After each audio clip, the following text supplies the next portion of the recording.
Hi, everyone, and welcome to New Jersey Nursing Insights Podcast. I'm Sue Weaver, and with me is my co-host, Daria Wazek. We're your hosts from the New Jersey Collaborating Center for Nursing, and we're excited to get right to it. Today, we're exploring a topic that hits close to home for every nurse: resilience in the face of disaster. We'll be talking with a nurse about her experience with the 2025 California wildfires. That's right, Daria, and you may wonder why talk about California wildfires. We live in New Jersey. Well, wildfires can occur anywhere, even in New Jersey. We have wildfires which raged across the Garden State Parkway. Not to mention that we as nurses need to be prepared to deal with crisis and disaster situations. So let's begin.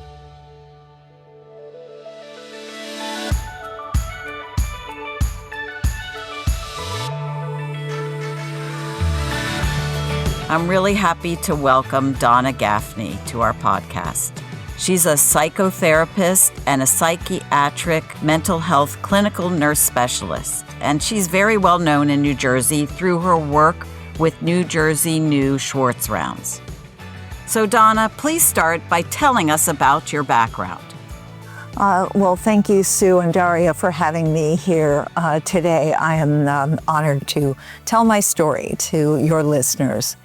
But you know what, before I go further, I want to give a trigger warning for any people who may be listening, that if you feel triggered, please take care of yourselves, pause, take a breath, step away, whatever you need to do, because this story is triggering for me as well.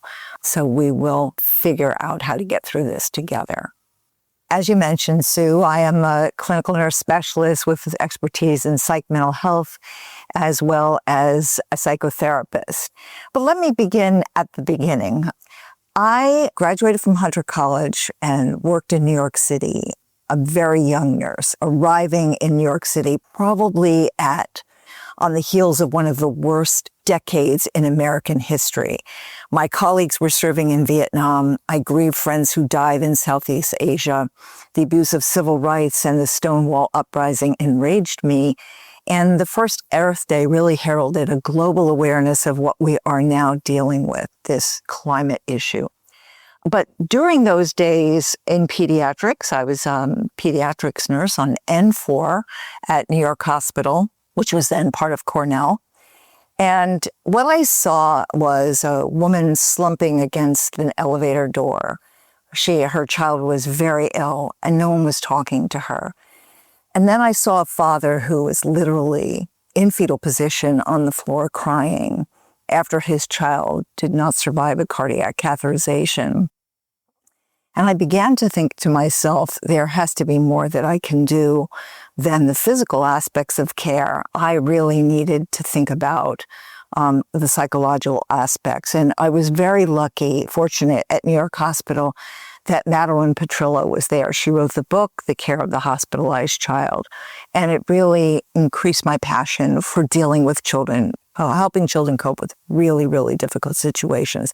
So I went for my master's degree in child development, then a master's degree at Rutgers, where I learned how to be a psychotherapist, a doctorate, 2 certificates, one in children and the news at Columbia, and the other one was in the International Trauma Studies program.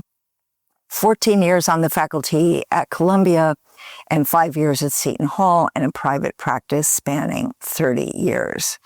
So being so committed to the psychological aspects of pediatric patients and families, I really feel like I've crossed this bridge into the trauma landscape many, many times, not just one crossing, but many. So I'm sitting on the floor sorting through my references for my dissertation manuscript, and I'm piling things, sitting cross-legged on the floor, trying to figure out what goes where in those crucial last moments before you submit the manuscript. And I have the TV on, and I hear an interruption in the news with the news announcers saying that the Challenger has exploded. And I knew what I needed to do. I had been working with kids and helping them, families understand what trauma meant, but I knew I had to help. So I was talking to a friend and I said, well, maybe I should just write an op-ed for the Times. And she said, do not be ridiculous. Call the news station. Say you have something to offer. So I said, okay, what do? I picked up the phone, called NBC, said, I am a child psychotherapist, and I think I have something to say about the Challenger explosion. And they said, hold on a minute, put me through the next person. The short story is, I was on the Today Show with Jane Pauley interviewing me the very next morning. And as a result of that, my first book was called Seasons of Grief, Helping Children Grow Through Loss. And that was really my first foray into sort of this very public trauma. While I was at Columbia, I was facilitator for the Essex County, New Jersey Traumatic Loss Coalition. We dealt with traumas within those local counties, school shootings, suicides, accidents. While teaching at Columbia, my graduate students and I started a program, a book club, 4th and 5th grade girls, called Perilous Journeys, the voices of Latino girls growing up in New York City. And they were so honest. They were so passionate about the things that they were struggling with in their lives that I just learned more from them than they did from me. And then on September 12th, I started to work with families and schools after the September 11th terrorist attacks. And I say the 12th because I was driving back from Michigan from a conference and just drove right into New York City. And it was a sight I will never, ever forget. And I spent 10 years of my professional life dealing with and working with families, working with schools, working with kids. In 2005, I was deployed to Hurricane Katrina. And I said to the dean at Seton Hall, actually at the time, I said, you know what? I really think we need to bring students there. She said, okay, if they want to go, you can take them. So we all went to Louisiana, and we were deployed to different parts of the state. But they wrote an article, we all wrote an article called A Disaster of Unspeakable Proportions. And it was seeing what happened to families, but seeing what happened to healthcare providers as well in those situations. And then there was COVID. We were all so helpless. I facilitated support groups, met the people at New Jersey New. Those support groups, which were many in the beginning days after the pandemic. And when I moved to California only 4.5 years ago, I started to work with some grassroots group here, Don't Clock Out, and Introspective Spaces. So throughout all of this, I've spent my professional life bearing witness to the trauma of others. But none of these experiences prepared me for January 7th, 2025. Your background helping others through extremely difficult situations, tragedies, is profound. The legacy that you have over decades helping people. Can you take us back to just over a year ago on that date, January 7th, 2025, and tell us what happened that day? Sure. And like any traumatic experience, you don't always have all the pieces, the memory pieces in place. So there were things that I've learned since then that either did or did not happen. Interestingly, we just commemorated the 1-year anniversary last week.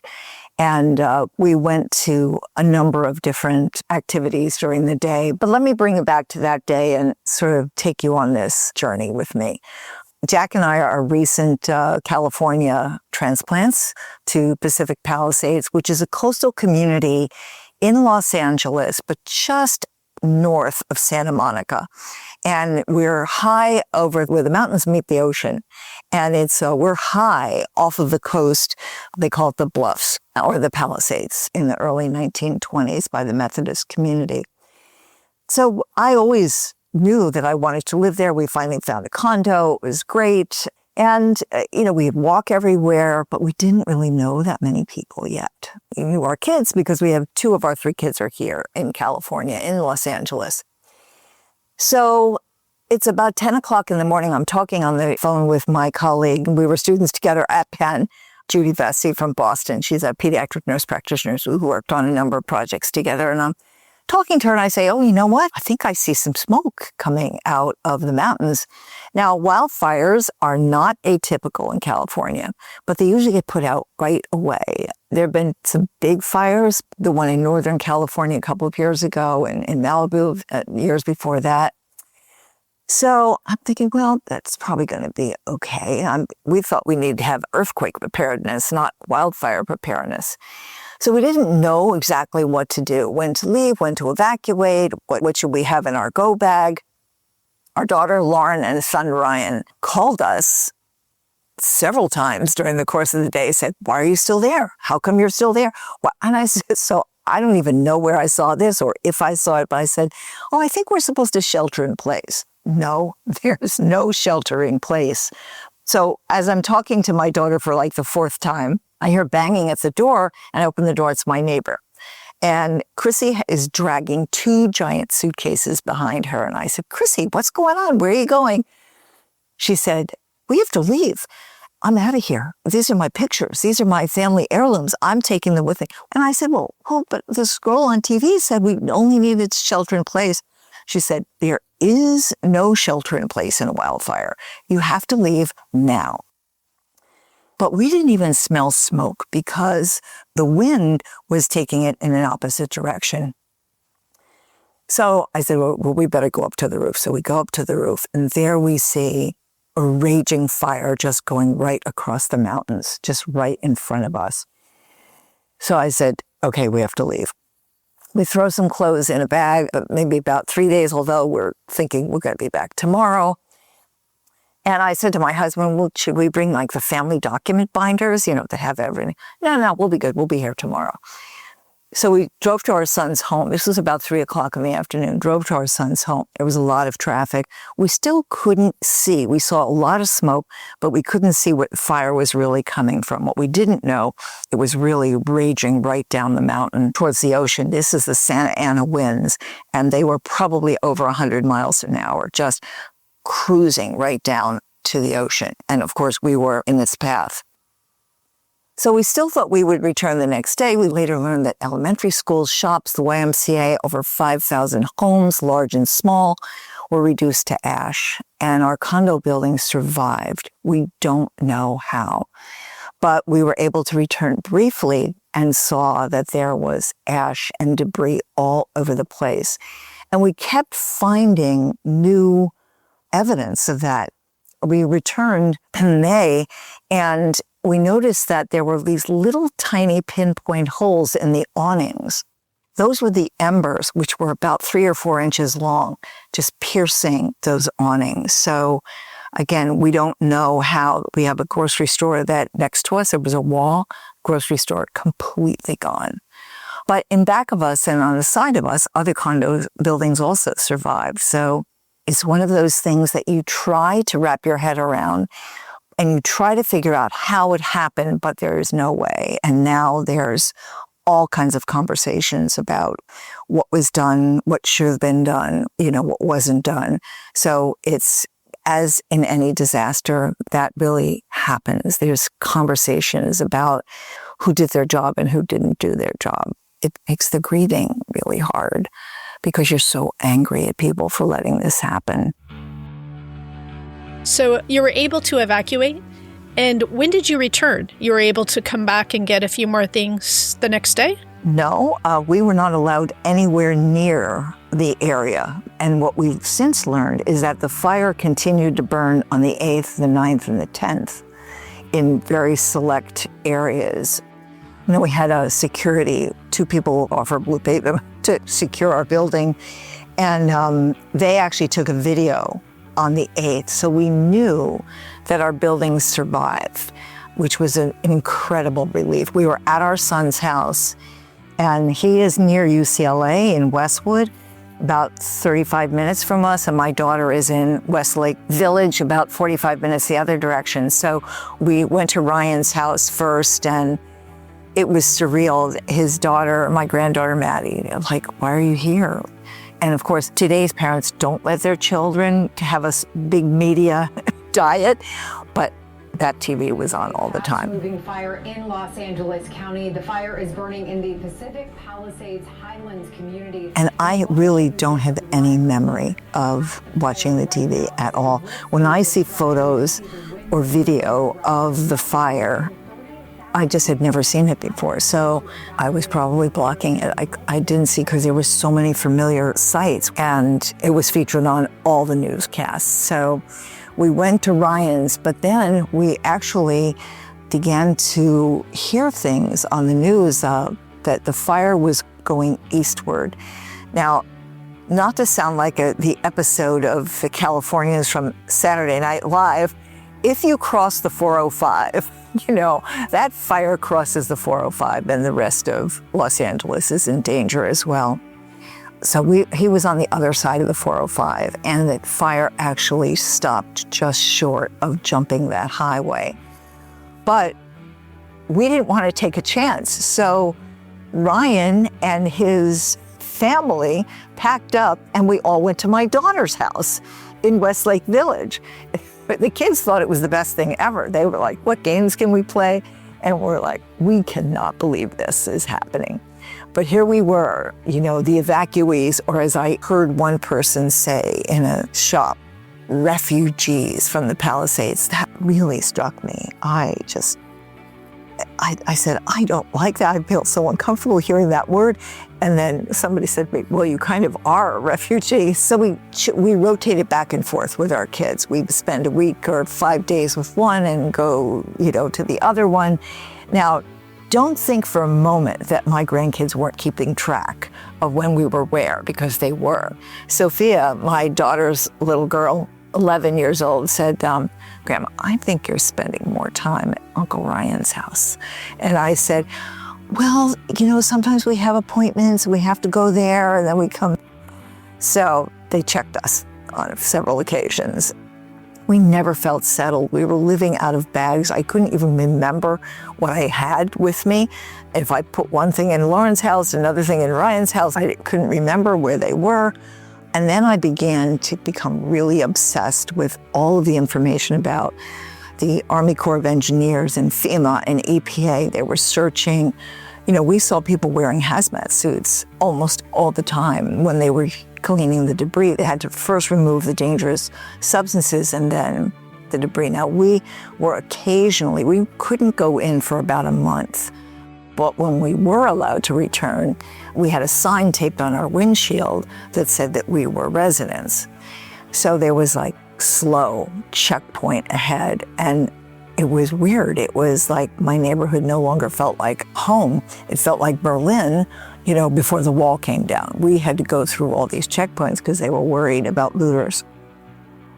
So here it is, the reality of living amidst a desert of smoldering ruins. We returned on April 29th, and we were the only ones in our building of 19 units. And some people said to me, how can you live there? There's nobody there. And I said, how can I not live here? This is my community. And I sort of remembered back to when I was very young. I was 6 years old and my parents moved it was their first house, and it was built in a new development. And ours was one of only 2 houses that were built, and we watched the other houses being built around us. It reminded me of that time, so I saw it not so much as devastation, but as a new beginning. And Jack and I have very different opinions about how this works. When I see the streets, I see the rebuilding and I see hope for the future. He sees, this is where I used to walk, he sees the absence and I see sort of the presence of maybe rebuilding. It's taking time to sort of process all of this. So we're back now since May 1st, and we're still dealing with all kinds of remediation and cleaning. And there was a lot of concern about the air quality. I have 2 air purifiers. One is right behind me, and we have a monitor outside, so I know when to open the windows and know when not to open the windows. Life is different for sure. For sure. Wow, Donna, Thanks for taking us through that. Now, I wonder, in the beginning you talked about how you coped professionally or dealt with 9/11, Hurricane Katrina, and many other traumatic events. Talk about how this is different. Well, 9/11 was close to home as well. My son actually worked in one of the adjacent buildings, and we didn't know where he was for 4 hours that day. And I was in Michigan, as I said before, and I remember walking outside in the garden at the University of Michigan and sort of just sitting down and saying, I can't believe I'm going to lose my son like this. And then we heard from him, and I was almost hysterical, saying, let me talk to him. I want to hear his voice. I need to hear his voice. And once I knew he was safe and my kids were safe and dear friends who lived near or worked in the Trade Center, they were safe, I was like, I took a breath and I said, okay, I know what I have to do. Called my friend Jack Saul at the International Trauma Studies program, and we literally hit the ground running the next day, offering workshops to people on what it means to be traumatized, etc. This is different. This moment is different because I was in the middle of it. I wasn't adjacent to the trauma. I was in the middle of it. And, you know, we talk about professional safety and offering support across the trauma divide, and I could maintain my safety, but this was different. I couldn't do that. I couldn't step back. There was no home to retreat to. My home I couldn't get to. And then if I got there, it was destroyed, my neighborhood. We were new, as I mentioned, we'd only been there 3 years at that point. And all of my professional support system was in New Jersey, New York. I did have some colleagues here, but a lot of the work that I'd done in the past was with those colleagues on the East Coast. We had our kids here, didn't have the ability to connect with friends and neighbors. There's 19 families that live in this building. They were gone the next day. And in many cases, we didn't hear from them for months and months. We didn't know where they were. So there was this sense of rootlessness. I can't go back to my home. I was displaced without the usual anchors. It was so destabilizing. Even for someone trained in trauma response, I'd seen this many times, especially in Katrina, where people had lost their homes and were literally living in government tents. I found myself struggling with things that I thought I should understand intellectually, but had never experienced so personally. And trauma, when you're in there, when you're in it, when it's yours, changes everything. You can't process and move on. You're living in it. You're surrounded by it. The landscape itself is a constant reminder. And yet there's something else that I've really just come to realize. The very work that I do, it's important to be a part of something bigger, a bigger effort, a bigger community that is affected by this disaster. Every other time I've worked in a disaster setting, there's been a group of people, an organization that I was part of. And that was missing because I didn't have those roots here yet. I wanted to help. I didn't know where to align my efforts. I could easily work in schools. There were no schools here anymore. The kids, went to different towns, different communities, different states. So all the elementary schools were gone. The high school was gone. They relocated to Santa Monica. So everything the mental health services that I traditionally work with, the organizations, I couldn't find where I fit in.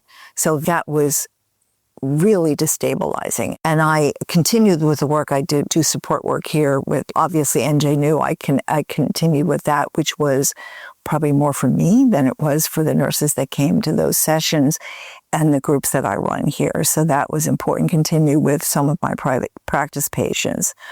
That I felt like I was hiding who I really was. And that was, this person is so profoundly affected. Chris Lane is a colleague of mine. He's worked with kids who have been in Bosnia, war-torn countries. And he talked about the best thing that we can do. If we see people who are struggling with the trauma, they're like treading water. And here we are, the mental health professionals. We come along, we're in a boat, and we throw them a life preserver. And then we tow them in, and we guide them along the way. I couldn't find the life preserver. I couldn't find the boat or the life preserver to throw to others. I couldn't even find the life preserver for myself. And I talked to a lot of my colleagues on the East Coast. You know, there was that piece of me that said, yeah, but I know how to do this. Yeah, but I know how to do this. But no, I don't know how to do this in this moment in time. So the wildfire caused so much loss, including loss of your community, that you didn't even have a chance to fully connect with at that point. How did you tap into your professional training and experiences to find a way to empower yourself and sort of become from a victim or a survivor to empowering yourself? Such a great question. It took me a long time to figure that out. But there's a question that whenever something happens to me, to a client, to whatever, I ask the question, what am I supposed to learn from this moment? And I kept asking that question over and over because I couldn't figure it out. I couldn't get the answer. So I kept this sort of open, asking the question, waiting for the universe just to give me the answer. And 3 things happened that very first week that were really powerful and sort of, I think, pushed me to address some of this very question.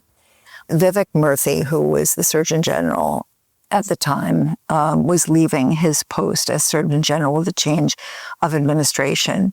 And he wrote this wonderful essay called My Parting Prescription for America. And he talked about relationship, service, and purpose.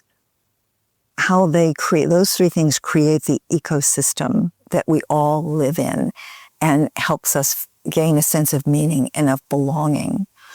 And his words reflected back to a lot of what I've been doing related to nurse well-being. And that is, how do we matter? How do we find meaning? And it resonated with me. So that was the first cue that I had that week. It was also Jimmy Carter's funeral.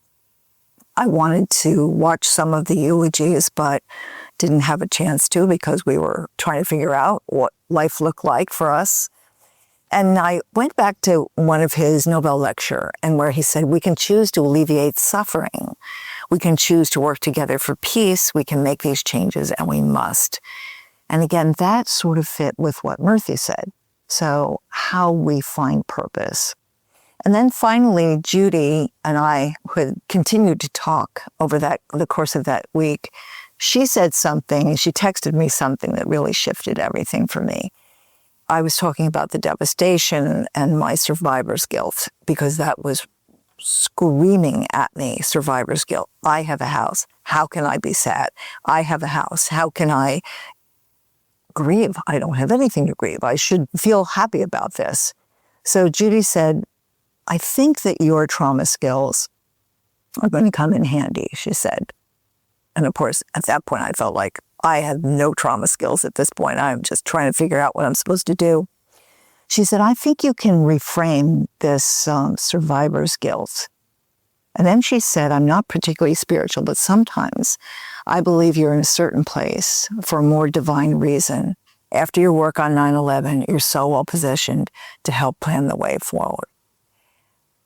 I took a step back. I literally, physically took a step back and said, was this what I am supposed to learn? To help others again, this time from the inside instead of being outside. So I had experienced survivor's guilt after 9/11. My son was alive. I was so eternally grateful for that. But this time, this survivor's guilt was such a heavy weight. Every thought, every action, there were all kinds of things popping up all over Los Angeles. Now, if you need clothes, you can go here. If you food, you water. And each time I started to say, oh, we can take advantage of that, then my husband and I both said, no, we can't take advantage of that because we have our house. We can't complain. We have funds. We can buy this. My daughter, who is a producer in her work life, nixed that idea. She said, forget it. We're going to these places. You don't know what's going on with your clothes, your house, anything. And so there were all these things, but it weighed so heavily on me that I don't deserve to have any of these resources because I didn't lose my home. The 12 people died in Pacific Palisades. So it was such a relief to know that more people were not hurt. So we have that to be grateful for as well. So I found myself saying, how do I grieve what I lost, being evacuated, having smoke damage to my home, where the people in the community had no homes whatsoever. The kids had no schools. We met people who their businesses in the Palisades, they lost their business, their kids lost their school, and they lost their home. How do you even comprehend what that means to a family? So I still wrestle with that. Even at the events last week, everybody was talking about where they're living, and and if I say I'm living here, they say, lots of people think that we're not there yet, we're not back in. But because my husband became the board president, he hit the ground running. So we did a lot of things in the very, very beginning. And this is what you're referring to, the 1-year mark of the fires. Right. I also learned that just because you're going through one trauma doesn't mean you're exempt from other traumas. So while we were displaced, we were staying with my daughter and her family, and her little 9-year-old was having his tonsils out. So of course, being a pediatric nurse, I was like, see it bleeding, blah, blah, blah.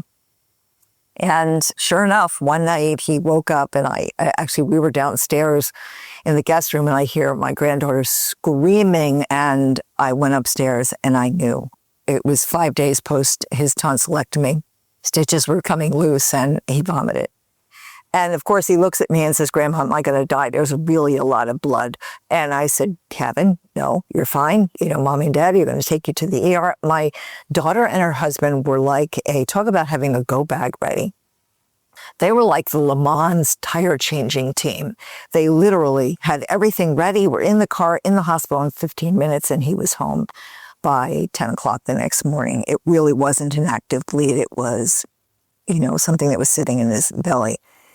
But my granddaughter, to process that loss or the potential loss, wrote a letter to her parents.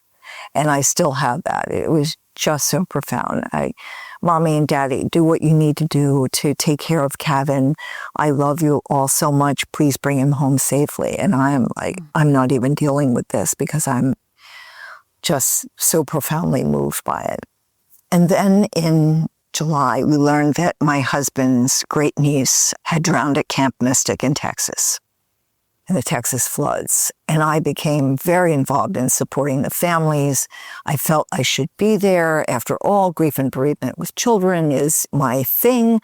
I should go and we should go. And I was pushing against an immovable wall. And I thought to myself, and I actually processed this with my colleague who did some peer supervision for me because I knew I couldn't figure this out. And she said to me, well, did you actually ever meet this little girl? I said, no. And what about her father? Once. And she said, then your being there may not be as what you think it should be. And then she said, but you know what? It's your husband's call. It's not yours. Well, can you imagine how I reacted to that? What do you mean it's not my call? I need to do this. It's my call. I need to fix this. And then I realized that I was carrying everything with me since January 7th. I couldn't stop the fire. I couldn't bring buildings back, but maybe I could help people grieve. So we didn't go to Texas, but I spent a lot of time talking with and planning a mass that we had here in Santa Monica. And we had all of our family from California come. And that helped me heal. It probably helped me heal from the fires as well. I mean, we're talking about loss upon loss upon loss. So my education and my clinical experience did empower me, but not in the way I expected. It didn't protect me from the trauma at all. It helped me recognize what I was experiencing and give myself permission to be affected while still finding some ways of being of service. Oh, Donna. By the way, this is so therapeutic for me to tell this story to both of you and to all of your listeners. This is why storytelling is such a profoundly impactful therapeutic tool. I can't emphasize it enough.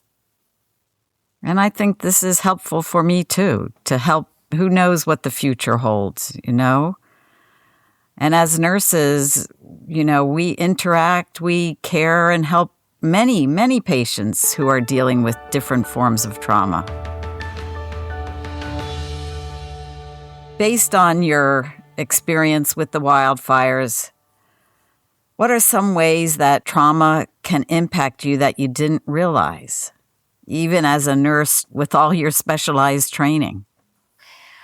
Well, you know, all the things that people I worked with told me over the years, suddenly, you know, the bell rang. For example, when we were in Louisiana, nurses who were caring for patients in the hospital also had lost their homes in the flooding. And I can remember a patient who literally didn't lose anything, was in the hospital for a minor procedure, and talking to the nurse caring for her about how she's so upset about everything, and it just going on and on, rambling on and on about maybe an inconsequential situation. Meanwhile, that nurse had lost her home and had to go home after she took care of this patient and clean the mud out of the remaining rooms in her home. So we carry this stuff with us as providers, and we have to be aware that we can't give when we are so profoundly affected ourselves. And you know what? It's all kinds of community disasters. New Jersey has had its share of hurricanes and what happens as a result of that. We can't think that the nurses and docs and healthcare providers who are there providing care are exempt from this or immune from this. We have to recognize, hospitals have to recognize exactly how important it is.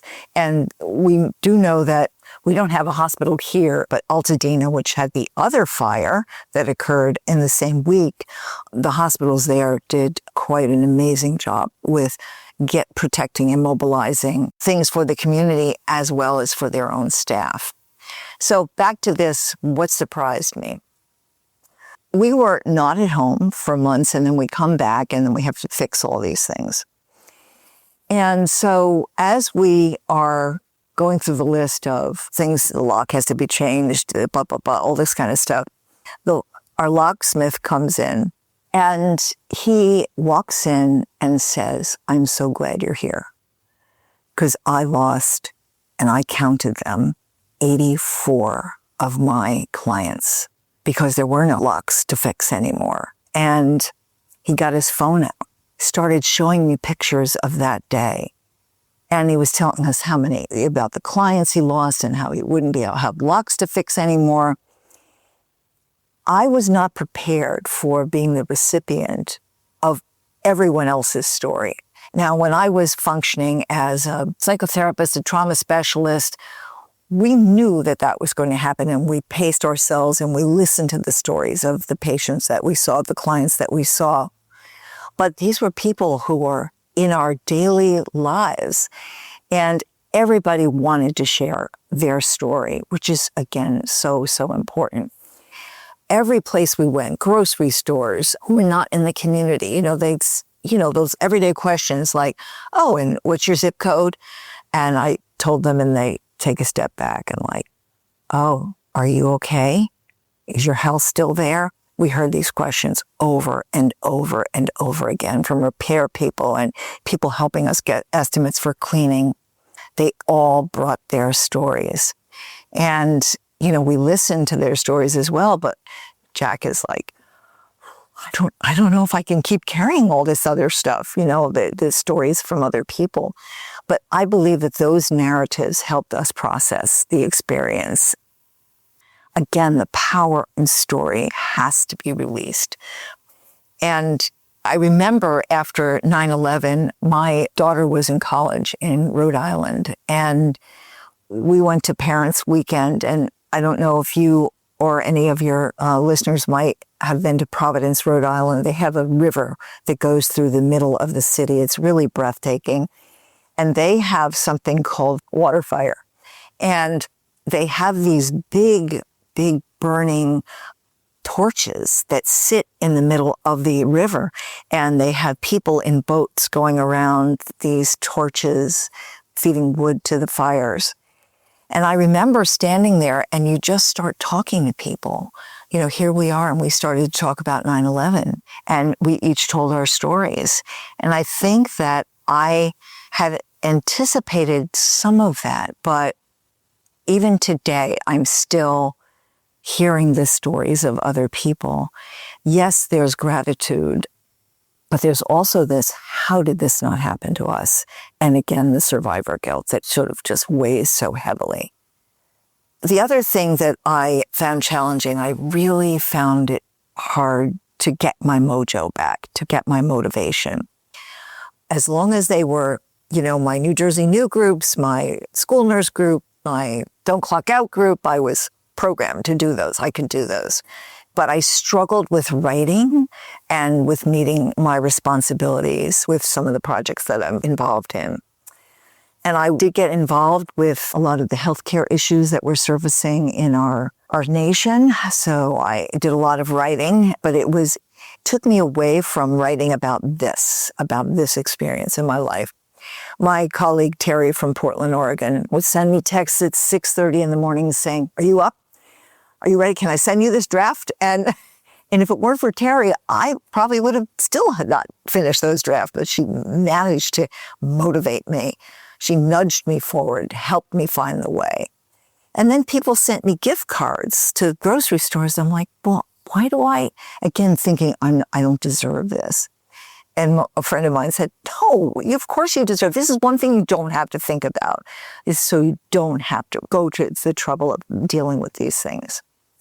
And it never occurred to me that it really wasn't about whether we could afford the groceries. It was about reducing the cognitive load, the decision-making fatigue. That kindness doesn't need a scale. And of course, it took me months to get those thank you notes out, but that was also an important part of my growth. And then the third thing is the time that it takes to heal. I thought I understood intellectually, based on the literature, but experiencing it is, of course, so very different. We're over a year, I'm still processing. There's no rushing, no moving through it. The story is still unfolding. That concept that you matter in progress, not just resolution, became very real to me. It's not just the end result. It's the movement. And I also learned that if someone says, you're so brave, you're so strong, you can deal with this, I do not want to hear that. I don't want to hear that. It doesn't help. Those compliments don't allow me to say, I am vulnerable. I have an emotional truth that I have to address. Acknowledging pain is not a weakness. It's really being honest with yourself. Something you've spoken to us about, and I think it'd be really interesting for our listeners to hear, is a phenomenon called shared trauma reality. Would you mind explaining what this means? Sure. In my work, I've talked a lot about, in my book, I talk about how healthcare providers are vulnerable to vicarious trauma or secondary trauma or, secondary or moral distress. But this is different, and I did a lot of digging to find out what to call this, because it wasn't vicarious trauma. I was living this. And the term came up, this shared traumatic reality or shared trauma reality. And that's when the therapist or the healthcare provider experienced the exact same traumatic event as their clients or the people they serve. We are both in the middle of this. And it's not just hearing about the trauma secondhand, it's actually living the trauma, living through it alongside the people that need our help. And I felt that really spoke volumes about what was happening. And I think that it's really important for us to talk about this in healthcare, because I think that we try to distance ourselves and, well, maybe this person, their experience reminds you of your mother or your grandfather. But when you are in the middle of the very same crisis, trauma, disaster, it's different. And it gives you a lot more, you're empathetic, of course, but it also, you struggle with boundaries. We're usually pretty good. That's one of the first things we say. Make sure you maintain your boundaries. We have supervision to help with that. We go to our safe spaces. But in situations like natural disasters, pandemics, or community-wide tragedies, that separation disappears. And I think that looking back on COVID and seeing what the providers experienced it was a shared traumatic reality that we were all living through. And I wish I had grabbed that term at that time or found it. And there's not a whole lot written about it. So I intend to dig a little bit deeper because unfortunately, I think that we're going to be facing this more in the future. I agree, Donna. And I am involved in some climate and health advocacy initiatives. And something that I've seen is the term hydroclimate volatility. And that's the unusually rapid or high magnitude of swings between very wet conditions and dry conditions that we're seeing more and more.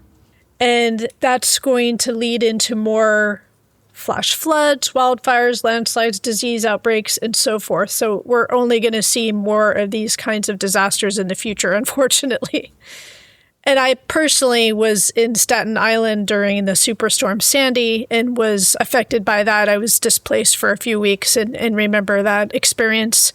So what is your advice to nurses who personally experience a traumatic event such as a wildfire?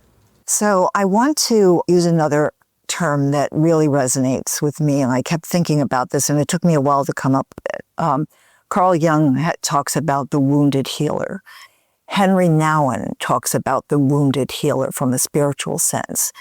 And that's the idea that both caregiver and patient or client or people we serve are both wounded. That's why shared traumatic reality is so important because we can be wounded from something that happened a long time ago, but when you have the shared reality, shared traumatic reality, it's very different. So both of us are wounded. And I don't think we talk about this enough in healthcare. We're talking about moral distress. We're talking about vicarious trauma, but we are wounded healers in healthcare. We cannot escape it. As a matter of fact, you pretty much know when you're working with someone who's never had anything bad happen in their lives. They are not prepared for this.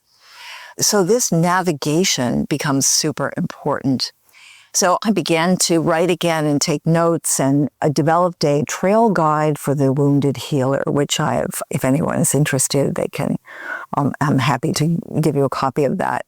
And it's based on what I've learned and what I've experienced and the psychology behind what is going on. So if you think about it in three sort of areas of where you work on yourself and heal, beginning, asking the question, what am I supposed to learn from this? Then surrounding yourself with people who can give you honest and compassionate support.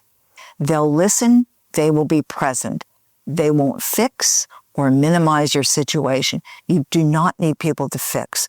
Sharing resources, maybe, not fix. This connection is so, so valuable and so important for your own healing. And of course, this is what Vivek Murthy talked about, the essence in positive psychology, same thing. Third, in this very beginning phase is listen to the storytellers around you. Some you will know well, others will be strangers struggling to find their way. Just the other day, I was talking to a mom who is dealing with the loss of her husband. And I told her, I said, there will be people who emerge as your greatest supports, and maybe you didn't expect that. And then there were people who you were expecting to be your greatest support who have distanced yourself. She said, yeah, that's true. That's exactly true. I said, it has nothing to do with you. It has to do with how they are processing this. And then continuing, read, watch, and listen to those who inspire you. For me, it was Vivek Murthy, Jimmy Carter's words, I also found inspiration in listening to podcasts like Meaningful Work Matters and the wonderful work of Suleika Jawad and Jean-Baptiste. Suleika is a survivor of leukemia and talked about her journey. And Jean-Baptiste is a musician, so together they tell this incredible story. So you find these inspirations. Also find awe and joy around you. Don't abandon those moments.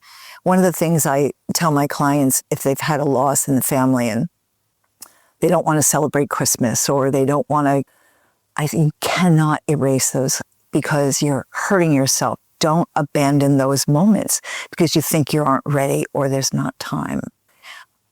Take time to process your situation. Take time to make decisions. Don't rush. Practice self-compassion. Kristen Neff is my hero. If we don't practice self-compassion, we as nurses and healthcare providers are so good at helping others, at being compassionate towards others, we forget to do it for ourselves. Ask for help. Don't be afraid. Lean on others. Be curious. Find and learn new pathways of recovery. Curiosity is really essential to our well-being. And the third part of this journey is about returning to life as you knew it, although it's never going to be as you know it. Don't underestimate the power of the situation to destabilize you. When we experience emotional pain during a crisis, we give ourselves permission to be affected. Immerse yourself in nature and the arts. One of the best things I saw last Wednesday was a little school that's actually right behind my building. All the kids gathered because they started a new organization called TREAMS, TREEAMS,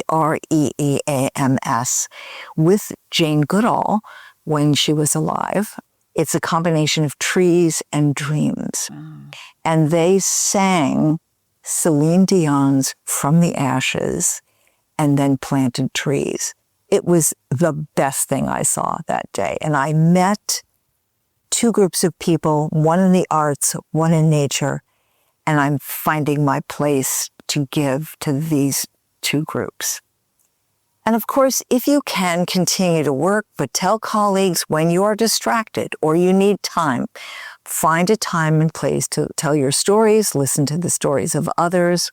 And that is really the most important thing that we can do, is to have that shared experience because we are not alone. Oh, Donna, we didn't ask many questions because you told such a beautiful story to us, so much wisdom. But we like to conclude our podcast with one final question. How do you take care of yourself? I am asked this question all the time, even before this. And I think it is certainly being with my family, being with my kids. One of the hardest things was for me to talk to my son in New York because he wasn't here and I couldn't touch him. But we talked a lot on the phone. So talking and being honest with people, talking to my colleagues. One of the best things that happened is, as I mentioned, I work with school nurses in a support group run by Robin Cogan. And it was like 3 weeks after the January 7th, and I said to her I was going to come to the support group. And she turned the tables on me and she said, Donna, you need to tell your story first. And I did. For 30 minutes, I talked to this group of school nurses, and it was really so liberating. But I write, I listen to music, but then there was something that happened that I think speaks volumes about the way we have to process these kind of experiences. In December, we read and saw the news coverage of the Cathedral of Notre Dame being reopened in Paris. So we said, this was in December. Why don't we plan to go there for our anniversary? So we almost canceled it because we thought we don't deserve to go. Again, the survivor guilt kicks in. And then our kids said, you need to go. You need to go to see this cathedral that rose from the ashes. So we did. We went. I sat in one of the front pews in this reborn, absolutely magnificent cathedral and cried for the first time since January 7th.